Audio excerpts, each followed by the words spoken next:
Right, so now we have the next talk in the Python Dev Room. We're going to welcome Pascal Chambon, who's going to talk about PyFlexible cryptography with Python and Flightbox. And it's going to be interesting to see what Flightbox actually is. It says here that it's about encryption-based access control. So very warm welcome to Pascal. And this is going to be a longer talk, and he's going to have some things to show there, so it's going to be nice. Thank you. Thank you.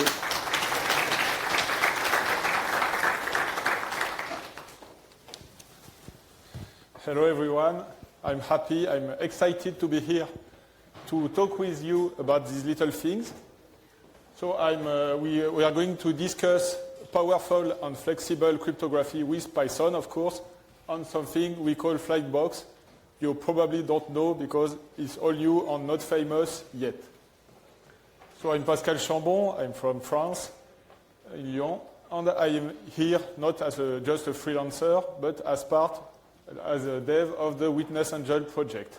I will talk a bit later about this project, which has led me to cryptography. Whereas I was just another web developer before, and it was all new for me, and I hope you will like it too. So what's the battle we are dealing with here is that some data, and many kinds of data, need to be strongly protected, really strongly. The problem is that access control to this data can have lots of holes in it, lots and lots. So of course, there is a zero-day exploit. You are unlucky. They found a bug in the Linux kernel. You can't do anything. But lots of time is just that you forget to update your packages, or there's a failure in the update system, and in a few months, your nice server is full of little holes, vulnerabilities, even in the big and the mature packages like Django and stuff like that. There are also, of course, your bugs in your code, a problem with privilege escalation, unprotected endpoints because there were deadlines, and so something went wrong. But it's not all. If you do backups of your data, because you do backups, of course, of your data, these backups are a big source of trouble if they fall in the wrong hands.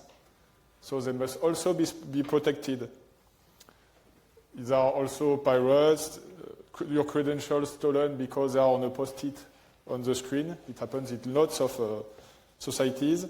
And of course, human malevolence and human errors everywhere, phishing, stuff like that. So there are lots of attack vectors to your precious medical, personal data.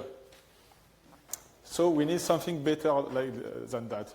We don't want each update of our server to be a cause of potential drama. For the anecdote, I have a cheap web host for my own little blog, and like 2 or 3 times in my life, I arrived to my website and the root of the web server / was exposed, the whole file system, so my data and the data of thousands of other Django users, because of a little mistake in an Nginx configuration. Now we have containers, so it's a bit better, but still, on the moment, I was a bit upset, even though I have nothing important on my personal blogs. So that's why I spoil the result. We need cryptography. So let's go a little tour of the basics of cryptography.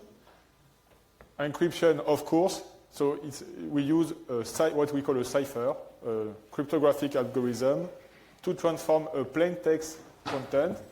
It's not always text. It's often not text. It can be video, image, documents, whatever you want. And encryption turns this into what we call a ciphertext for the vocabulary. And ciphertext is not text at all. Don't try to read it. If it's readable, there's a problem somewhere. It's just 0 and 1 in random order. Not random, but incomprehensible. Then there's hashing. Of course, most of you know, it's just taking a fingerprint, a little representation of a potentially very big content. And then there's signing, which is a way to authenticate, to check the integrity of a content, and most of the time to timestamp it to know where, when it was created or updated. So that's the basics of the vocabulary. And now let's talk about the first cipher type. It's the symmetric cipher. So what is it? It's a box, but a box with a keyhole. So you have a big key to go with it. So you use the key to close it. You use the same key to open it.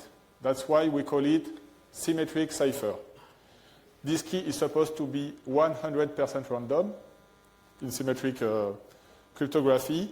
And the problem you have, if I give you this box, you can't open it. I have to give you the key. So you have this awkward exchange of password over SMS or email. You know, here is the password of the zip I gave you. That's because of symmetric cryptography. Most of the time we use two channels, or we should, that's the minimum we can do, use two different channels, because if I send you the chess and the key, not very interesting. And we have another metaphor, which is a cryptex, a little chess with the password written on it with little rings. And when you put the right rings, you can open it and close it. So that's the same thing. It's symmetric too, but it's not a key. It's a password. So cryptex is closer to digital world. No time for details. The slides are online. You just have to remember these two things. The winner currently this year is AES. It is everywhere. So if you need symmetric cryptography and you don't have time to think a lot on no precise needs, you take AES. Why? Because it's very famous, very tested, very secure, and its performance is especially great. Symmetric ciphers are very good at performance, but they are hardware accelerated when you can, and AES has extensions to be accelerated on desktop platforms, servers, and also little chips like ESP32, stuff like that. They have extensions to do encryption very quickly. So no problem to encrypt your whole hard drive with AES or another symmetric cipher. It just works. And it's quick, and it's very hard to see the difference with not encrypting, at least in my test or little chips. Then there's the other one. If you have symmetric, of course, you have asymmetric. What is asymmetric cipher? It is another chest. So far, same thing, but this marvelous invention that I'm showing you, the most experts know these things. It's a padlock. It's marvelous. Why? Because I can give this open padlock to anybody. And they will take this, I can distribute thousands of them. They can put something, I don't know, here is some data, for example. Most people will not know anymore what it is in a few years. But we put it in the box, we close the box, we lock with the padlock, and I have this key, I keep it, it is a private key. It's not a secret key. Secret key is secret, but it's a secret you can share. Private key is private, it's my privacy, it's intimate. I must not give it to anybody. So I keep it, and we have asymmetric encryption because anybody can lock, anybody can trap data in a chest. Only I, the rightful owner of this key, can open the chest. So the use case is a bit different and very interesting, of course, in lots of cases, because you don't have to transmit your private key. You just transmit what we call public keys in the digital world that are actually, we should have named them padlocks. But it's a bit too late. Maybe we can do a petition, I don't know. No time for details. Just remember, when we talk about asymmetric cipher, we talk about RSA most of the time, even though it's not the best from a purely mathematical point of view, it is here to stay. And the problem of asymmetric ciphers is that they exploit mathematical operations that are heavy, so their performance is bad. Do not encrypt your hardware with RSA, or unless you have very much time in your hands. It's not made for that. So far, so good? Okay. Thanks. Then we have a little talk about digital signature. So it's the good old stamp. I hope you all have a stamp because it's so classy. And you have a fingerprint because it's a heavy operation, like asymmetric. It's kind of like asymmetric ciphering. So you apply this fingerprint on a content, and you have a magnificent seal, and you have a verifier, which is your eye in reality, or a public key in the digital world. And once you have stamped something, you have a proof of integrity, of authenticity, and also of anteriority if you put a timestamp. But it's very hard to have a posteriority proof, almost impossible actually, and that's bad because we would have loved to have that for the Witness Central project. It's just impossible. But anteriority is already very good. You can show that this document existed before this day. Some example are PSCS, DSS. They are not very well known most of the time. We don't care so much. We use a trusted signer to do that. So that's signature. And here's my preferred primitive, what we call a primitive, a little operation. It's the shared secret of Shamir. So I don't know if Shamir was the only one involved, but he managed to stick his name, and it's an achievement, because I love this algorithm. Lots of people love it. It's something we don't do much in real life. We have some data once more, and we want to share it into what we call shards, okay? But we distribute these shards to n people, and only m of them, a smaller number, are enough to reconstitute the secret. So it's not like when you cut a cake, it's more than that. So here is an example of shared secret for a barrier, I don't know, for leading cows to pastures and stuff like that. Each people has one key. Each co-owner of the barrier has one key. And each time you open a padlock, you can remove a little part of the lock. And when enough of them have opened the lock, you can pull the bar and you can open the barrier. So I think most of the time here m equals 1. So one person is enough to open the barrier, but you can do fancy stuff like at least 3 people must come until we can open, unless we can't open the barrier. That's the secret of Shamir. And here is another example, and I love it. You see you have some weird lock on a door or barrier once more. Any person that has one of these locks can open his or her lock and then slide the bars in all senses, and it opens the whole lock. So it's unusual, but it exists, and it avoids the problem we all have in our buildings. You know, everybody has the same key for the common parts, like the trash room and stuff like that. And when someone does the dirty stuff or gives the key to somebody else, we have trouble. We are forced to all change our key. So the shared secret of Shamir helps with that in the digital world. You can give parts of your secret to some people. If some of them disappear, it's not a problem. You get back your data. And what happens in real life? We use hybrid encryption scheme, as we call it. So we use the performance of symmetric cipher. It gives us a big key, random big key. We put it in the little box, and then the person which has access to this data keeps the private key. And then we stamp whatever we want, the data, the cipher data, cipher text, plain text. There are lots of different cases. Okay, so that's already much for primitives, but we can already do much with these 4 primitives, these 4 concepts. What did we learn when we studied cryptography? Once more, we came from a web developer background where cryptography was not our problem. It was dealt for us by web frameworks, by web servers and stuff. The first thing is that cryptography is dangerous. It can be harmful. main lessons. So that's maybe the most important part if you want to do cryptography. Do not try to implement them yourself. You will get hurt, and other people too.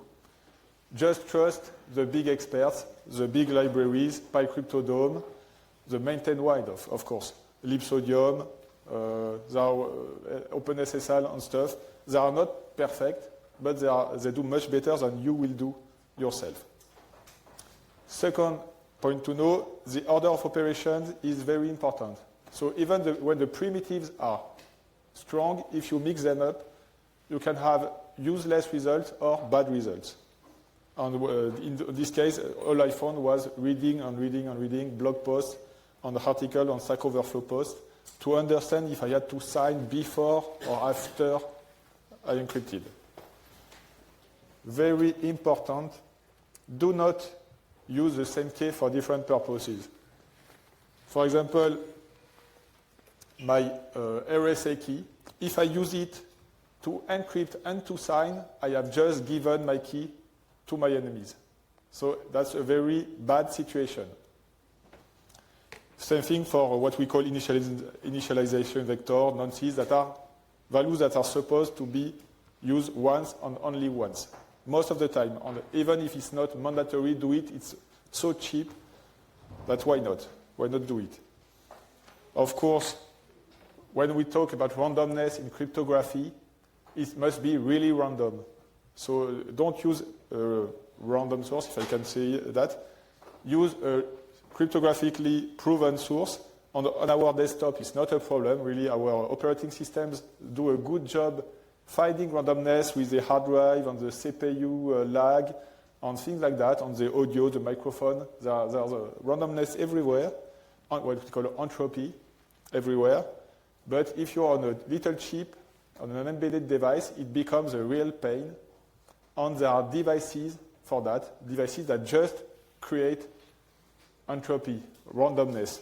And sometimes that's the only thing you can do, because the embedded world is hard. And also sometimes you have to let it go. Like for elliptic curve cryptography, I was searching for the best curve, the weird curve to use for my cryptography, and there were endless debates. So in the end, just pick one which is about good, and don't try to be perfect, because there's always someone who will discuss and say, this curve was provided by the NSA, so we don't know what they did to it, things like that. Okay. Now some good news, because we don't want to get hurt. We did something for a reason. Cryptography is strong, and when I mean strong, it's really strong. It's not our usual strong. For example, if you want to break that chest, symmetric cipher, there's not enough energy in this room to break it. Okay, not enough energy on Earth. Not enough energy in the solar system. So far, so good. But there's not enough energy in the galaxy nor the entire known universe. So brute forcing this chest, even if you have put very, very interesting things in it, like cookies, is not worth it. We don't have enough universes to break most of the chest. So that's what we call strong in a cryptographic sense. And that's good for us, because we have data which is sensitive. If we want to break the little padlock, it's easier in some way. You just have to be a mathematical genius. You have to break a discrete logarithm or factorization of integers or elliptic curve cycles, something like that. If you manage that, not only you break the entire payment system on internet, so you will have trouble, but you also get a Fields Medal, like the Nobel Prize for mathematicians. So try it, but we are kind of safe, and we will know it. When someone will have broken this padlock, everybody will soon know it, and we will have to change everything very quickly. So it's not easy, still not easy. Okay, so far so good? No question? It's time to innovate, because everything I've just said is common knowledge in the cryptographic world. It was only new for me and my fellows. So what is the Witness Angel project that I've been dealing with? It's a black box for humans. You know, when a plane crashes, we want to know what happens. When a human gets robbed, raped, or worse, we want to know too what happens to put the right people in the jail and not the wrong people in the jail, things like that. So we want to get rid of judicial errors. We want to get rid of all these cases where people cannot get justice because they have just no proof, because in most of the time when people aggress you, they try to not do that in a public place like today, like here. But if we put spy cams everywhere, we have another problem. We have no more privacy. Our liberties can very quickly go downhill. So our secondary goal, which is as important as the first one in Witness Angel, is that we want to preserve privacy and get proof. So it's a tough challenge. We need innovation. So we invented Witness Angel recorders. What the concept is that you record stuff, okay, but nobody can read what has been recorded and encrypted. So it's a write-only device. You know the read-only logs, read-only files on your system. That's the contrary. Anybody can write to this file, but nobody can read. Almost, of course, nobody. So it's a bit like, you know, the good old magician bags. That's something, I love it. You have some data, you put in it, okay? So far, so good.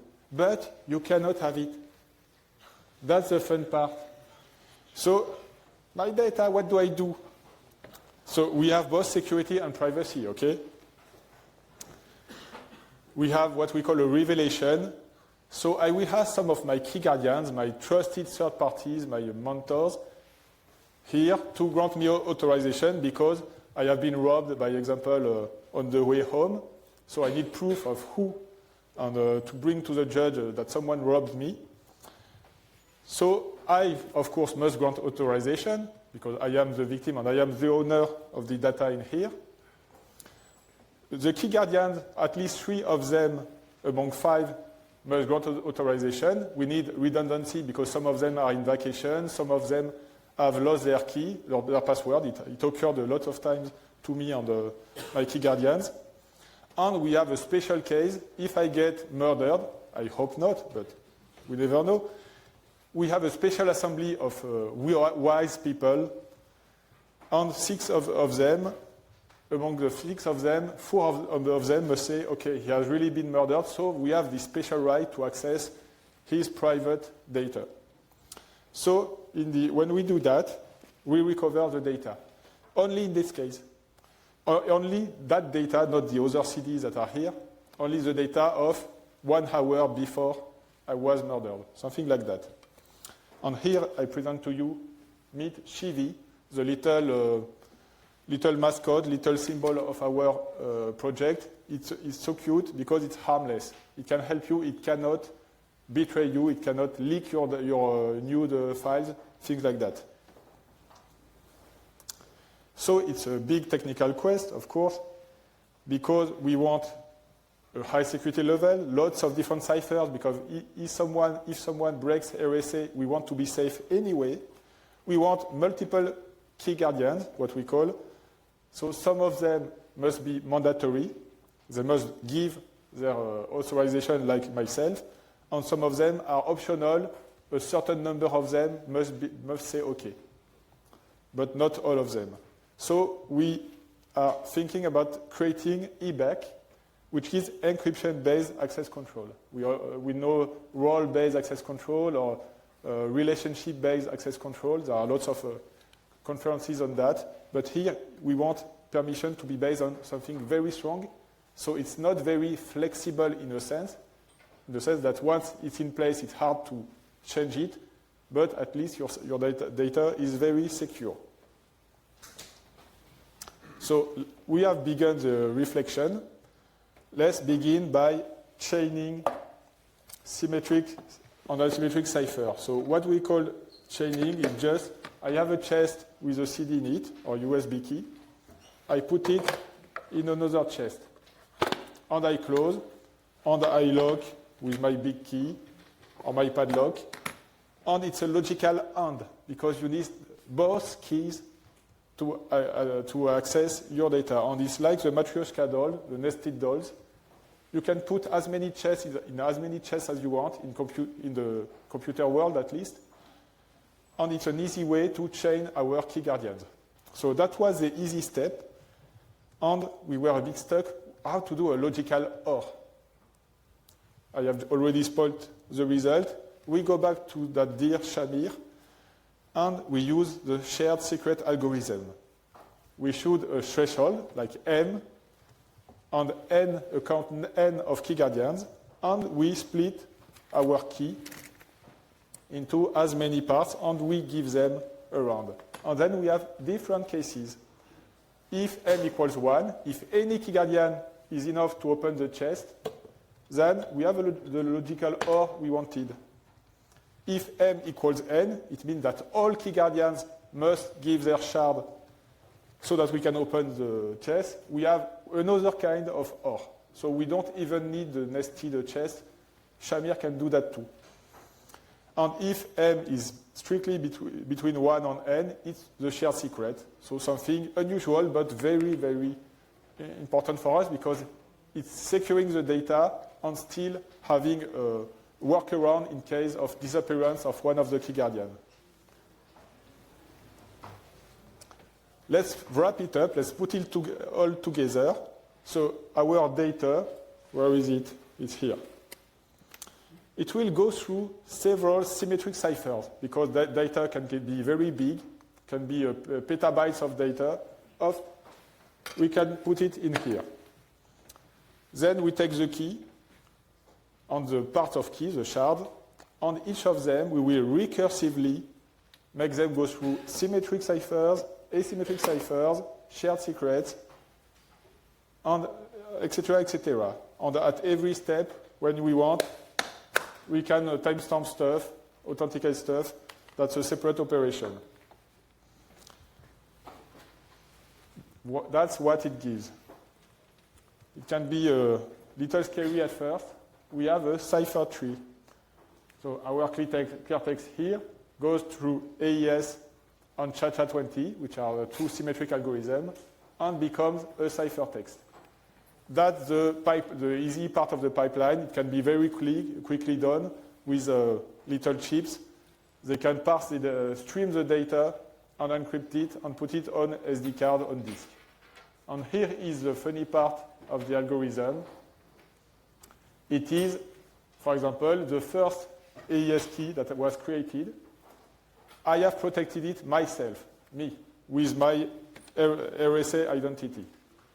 And I didn't trust myself enough, so I asked for Mom for her identity to protect.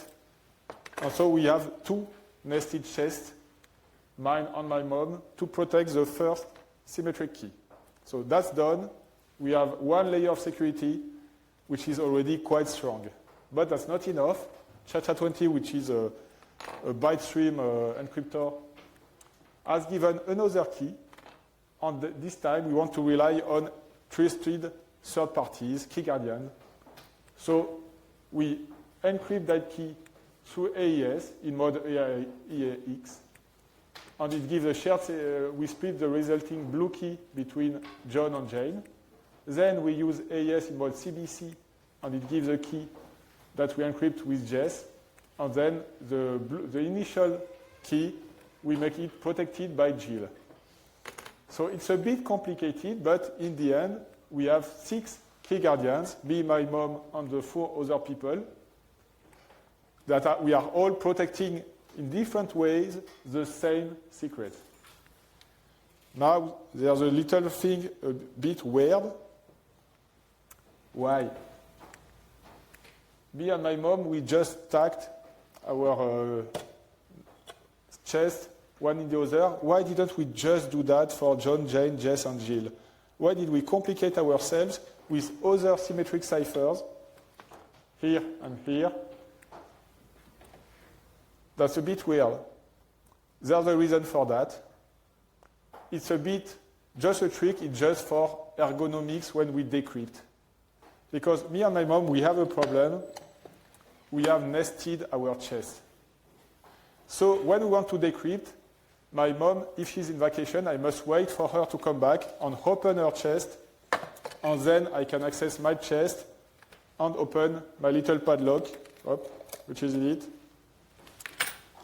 And so it creates a dependency link. That's why we use symmetric ciphers here and there to create new random keys, symmetric keys, the blue one, the red one, and the initial green one. And that way, each key guardian can have his or her shard to protect. It's just a way to remove dependencies between them. They are all leaves in that big tree. They are all the external part, not stacked. And so it makes the decryption easier. But on a purely security point of view, it changes nothing. Because AES is very strong anyway, doesn't change much. You can add it, you can remove it. Okay. All that travel, all that road led us to something that we wrap in a little package and we call Flightbox, and we even have a nice little logo. That's about it. Flightbox is how to protect one piece of data with multiple key guardians with different access rights. So, of course, we need something more concrete than just these wild ideas. So we have a little workflow. A key guardian is someone who will generate a key pairs, actually, a set of key pairs, a digital identity, and like usual, like in PGP, will publish the public part, the padlock, to a registry, and keep the private key to himself or herself. Then we have a crypto configuration. We have chosen the extended JSON format because it's so funny. It's a way to store anything you want about in a JSON. It's used by PyMongo. And this will describe, this tree will be described in JSON format. Then we have recorder devices, which will encrypt the content using all these identities that are available on USB keys or web registries or stuff like that. That's the first part of the workflow, and it gives us what we call, with much originality, cryptainers. They are containers that contain both the encrypted data, the ciphertext, and the metadata. So it's self-describing. The tree of key guardians is stored in there with the random UIDs, with signatures, integrity tags, and stuff like that. This cryptainer is like a little box, very, very safe. You can store it anywhere you want. You can send it by mail. It's very secure. You can even over-encrypt it, put it in another, of course, cryptainer if someday the security ciphers have evolved, which will be, of course, the case. And when you want to decrypt, then the key guardians, they each receive their little box with their padlock on it. They will open it, if they want, of course, and return the content via a secure channel, something a bit like PGP, but using, of course, our already existing system. This way, we can retrieve all the little bits of keys and get access to the data. So far, so good? Okay. Now, let's go down to real business, because so far it can be just vaporware and things like that, but we can already use this in practice. So how do we do that? We have a reference implementation in Python, WA CryptoLib, which we have worked on it for years now, maybe 3 years. We have changed our workflow, and we discovered Shamir after 1 year, so we had changes to do. And it has been recently audited, so I'm very, very happy, because some young crypto analyst, Raccoon, has looked at the code and said, okay, you are not screwing it up. It works. You could do better with this and that number of iterations of PKBF, I don't know what, So he gave us a list of little preconizations, but we have not broken ourselves like you can easily do when you're not sure of what you're doing. And we were a bit scared at the beginning. But he told us it's okay, it works. The CryptoLib has grown up to be quite big in some aspects. So we have utilities. It's over PyCryptoDOM, the very well-known cryptography package in Python.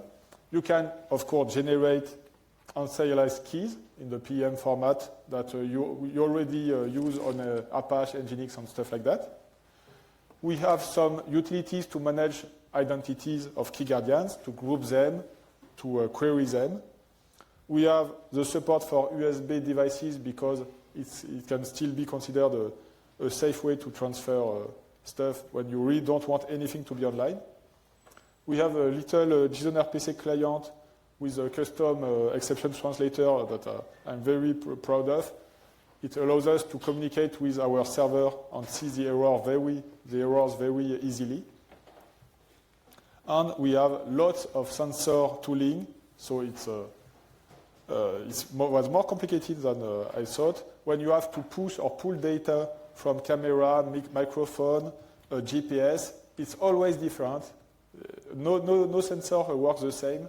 So we had to make a pipeline to extract data, aggregate it, for example, in tar format, and then push it to the encryption pipeline. And of course, we have the Cryptener encryption, which is the root of the system, and ways to store and decrypt these Crypteners. So here is the hard way using the Python API of WA CryptoLib. What do? We have some very sensitive data here, ABCD. So first, we are going to load our CryptoConf, which is in that file on disk. And we have utilities that deal, yes, with encoding, stuff like that. Then we create a Cryptener storage. It's a high-level structure to put lots of Cryptener together in a directory.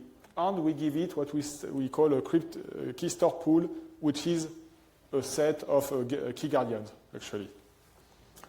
And then we tell the system, go encrypt my data into a file called rec with this configuration.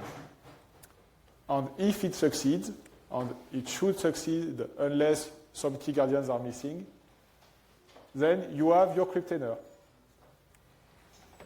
So, of course, you must import your key guardians first. We have lots of other levels of difficulty to manage more precisely what you encrypt and maybe not store it on disk. Maybe you want to stream it directly to a server. And encryption, basically it was one shot. So you had your MP4 file, your video file, and you encrypted it.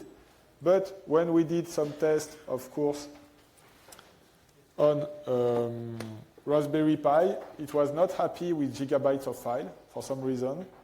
So to preserve the memory of it, we have been forced to introduce the proper way of doing it, which is streamed encryption. So you have packets of data which arrive, you encrypt them, you dump them onto the disk, and like that the memory usage stays very slow.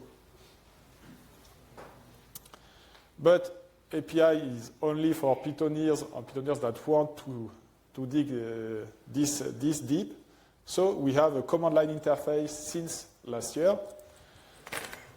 And with Click, for those who know, a marvelous little library. So here is how to do it with the command line interface, which you can download for different, we have binaries for different operating systems. First, you begin by importing your foreign key stores that are the digital identities of your key guardians. Here, I just showed, imagine that I have plugged a USB key with the identity on it. And then we list the foreign key stores, and you see we have two different ones. We have AAA, which is, of course, a test key, and John Doe, which could be a real key guardian. they have 7 and 3 public keys respectively, and we have no private keys, and it's good. Unless we are testing stuff, we don't want any private keys in our local repositories, because in this case they are not private anymore. Now that we have KeyGuardians imported, we generate a CryptoConf. So a CryptoConf, you can, of course, write JSON by hand. It works very well. But if you have a simple use case, you can just use our generate simple command. You add KeyGuardians one by one, you specify share secret, and it makes a simple tree. And here we summarize this tree. What did we do? We added one AES layer of symmetric encryption, one SHA-256 layer, and inside the first layer, only the local device is holding the key, so it's very insecure. It means the keys are directly on the PC. On the second layer, we have used two what we call authenticators, which are remote identities, really secure remote identities. So this layer is really the one protecting our data, because as long as you use local keys, you are not protected at all. Or yes, a little bit, but not much. And then it's time to encrypt. So I encrypted my README, because why not? With this CryptoConf I had just created. And then when I list my crypt header, ta-da, readme.rst.crypt. Maybe we will find a better extension later. It has a size a bit bigger, of course, than just the plain text. It is offloaded. What does it mean, offloaded? Offloaded, it just means that the metadata and the ciphertext are split in two files. And it's for a README, we don't care, really. But when it's a gigabyte of video, you're happy to not put it into a JSON. Because when you open a 1 gigabyte JSON, even your PC will not be happy. That's why we offload most of the time. The cryptanaire is created very quickly, and then the data is streamed directly to disk by the encryption pipeline. And then we have lots of other commands, of course. We can purge cryptanaires. For example, in France, we cannot keep more than 1 month the video protection data from the mailbox hole, for example. So we purge them. We can validate cryptanaires. We can decrypt data. And here, will it work if I call decrypt? If all my keys are local, just for testing, it will work. But in real life, no, I have no permission. I don't have the private keys. So it will put some log and explain to me, a long log to explain to me, I tried to decrypt with this KeyGuardian, he was not there, this one neither. I needed 2, I have 0. Your data is unavailable. And that's what we want. We're happy when we don't manage to decrypt. And the third kind of use of Lightbox for now, it is a standalone program. So we have binaries for desktop environment to play with it. So it's with Kivy, a nice little framework, very cute and cross-platform. So with this tool, you can record, and you can also put it on Raspberry Pi. It's compatible to have a little, for example, a camera station, dash cam, things like that. And we have little interfaces to import KeyGuardian from the web or from a USB, to manage the cryptanaires, to launch the recording and specify which IP camera to use, and also a little workflow to aggregate permissions until you can decrypt. So also that, you can play it with it in the recorder software. But KeyGuardians, we have not talked a lot about KeyGuardians. They can be anybody. In my building, we have 5 KeyGuardians. They are Mr. and Mrs. anybody. So that's why we have thought about them, and we created mobile applications with Kivy again. When I tell you it's great. So this is Python working on Android, and it also works on iOS. So it's unusual. We had a very hard time doing it, but it was fun, and it works for now. If no policy change occurs on Android or iOS. So you have your little program which allows you to create your digital identity, publish it, check that your password, your passphrase, as we say, is still working. And most importantly, you can manage the permission, the request that you get, and say, I authorize you or not. It has saved me 2 times. I had been stolen parcels in my mailbox, and 2 times the neighbors have given me permission to see that it was a deliverer that stole my precious parcels, and so the filters for a Roomba, they stole, things like that. But at least I knew what happened, thanks to this authenticator. We have prototypes too. So here is a dash cam, for example, Raspberry Pi Zero, with a little screen. It works, it's just not very simple, it's a bit clunky. And for example, I can film anything I want with this one because I lost the key years ago. So I can dance naked in front of it. I have no risk at all. Nobody will ever be able to decrypt that. Unless some aliens invade Earth, but that's another trouble. So we have some prototypes to put in handbag, some prototypes to put in to replace dash cams of cars, and also to replace video surveillance. Video surveillance in everywhere actually. All the cameras we have in the streets that are deeply insecure to me can be replaced by witness angels. And this way, when there is someone burning your car, you ask the neighbors that are key guardians, can I see who burned my car? And they say yes or no. If they say no, maybe you have a problem with your neighbors. But you see the principle, privacy first. And you can't do it secretly. You have to ask publicly, hey, guys, dudes, girls, I have a problem. What's the next steps? So we have Flightbox in Python, and we could make it work in MicroPython, but MicroPython is still huge for tiny chips. So we are currently re-implementing the best part of it, the encryptor, in C. That way we can put it about everywhere, actually.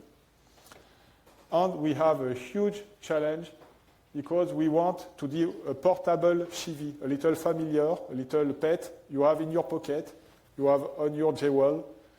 Especially if you're a girl, you go anywhere with it, and if you have some trouble, because you can have some trouble even in France, then you can go to the judge and show your jewel, and there will be an angel in it telling the judge what happened, with proof, with lots of proof, timestamp and stuff like that. It's a big challenge, so it's the little moment where I ask you, some of you, if you have some contacts or some free time in hardware development, in open source chip creation, we are starting this project, and we know it won't be easy, but it's necessary. We have to last one day on a tiny battery. Some Chinese product do it, or they pretend they do it. We know it's possible, but it's a huge challenge because we have to optimize everything from the sensor to the SD card. So we use Flightbox for justice, but there are lots of other cases.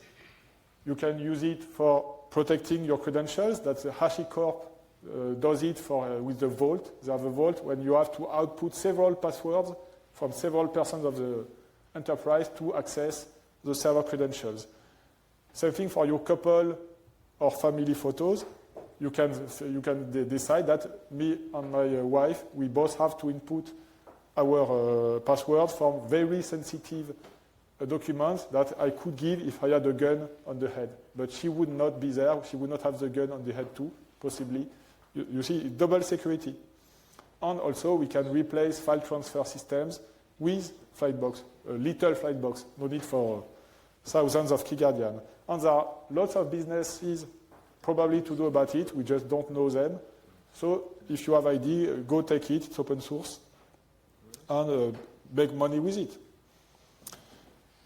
That's the part. I say thank you for listening to me.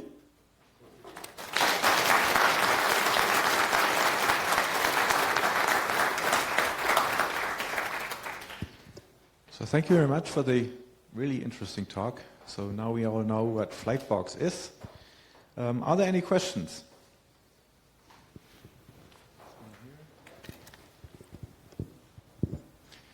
Do you have any hardness proofs currently? You said you had a recent audit, but proper proof of your library.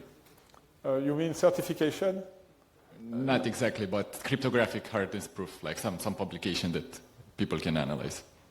Yes, the code is all online, but no, we have not had a big name certify it, just a hacker from internet. But yes, we'll try to certify as soon as we can. But no, we don't have a big enterprise saying, okay, it's safe. Okay. Yet. There was one more question. I'm interested if this is used only for files that are already saved, backups, or you can use it in the, for example, a relationship database for the data inside, while it's created and read it. So the question is, can it be used in a database? That's it? Yes, but in live database. The Flightbox, the core concept is that data can be written very easily, but it's hard to read. It's even very long. So in most cases, it will not work for a live database that you use. But I am currently brainstorming myself, because I would love to have a special database system like a SQLite that you encrypt with Flightbox. And when you have enough authorization, it goes live. It comes in memory, like an in-memory SQLite, and you can access it until it shuts down.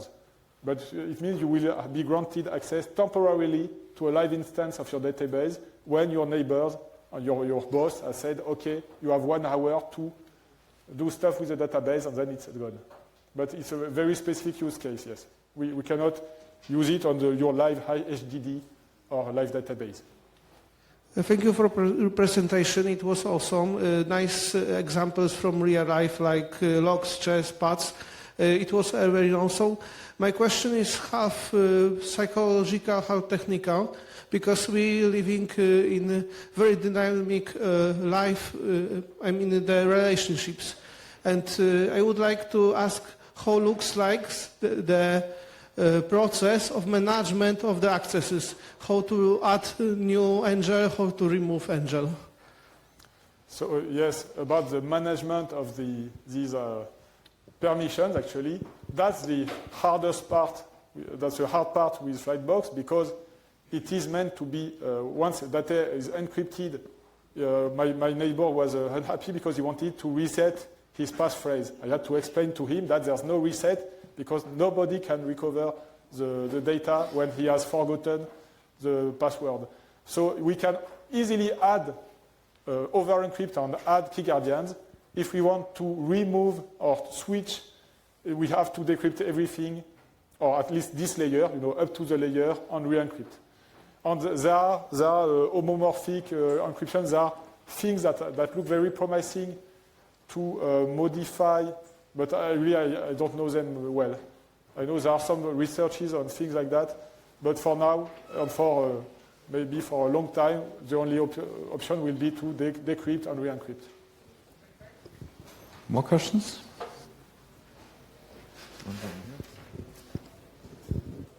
Hello, thank you for your talk.